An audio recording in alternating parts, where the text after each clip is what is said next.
রাজধানীর বনানীর সীসা ও মদের বারে অভিযান চালিয়েছে মাদকদ্রব্য নিয়ন্ত্রণ অধিদপ্তর।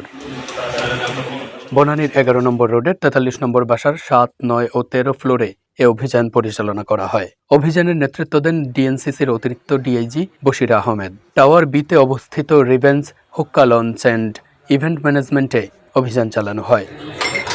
অভিযানের সময়ে প্রতিষ্ঠানের মালিক পক্ষের কেউ না থাকায় মাদকদ্রব্য নিয়ন্ত্রণ অধিদপ্তর কাউকে গ্রেফতার করতে পারেনি। অভিযান শেষে অতিরিক্ত ডিআইজি বশির আহমেদ সাংবাদিকদের প্রশ্নের জবাবে বলেন, আমাদের অভিযান অব্যাহত থাকবে এবং যাতে করে সীসা বার ও অবৈধ মদের বার কেউ পরিচালনা করতে না পারে সেজন্য আমাদের নিয়মিত টিম কাজ করবে। আমরা গুলশানকে মাদকমুক্ত করার অঙ্গীকার নিয়ে কাজ করছি।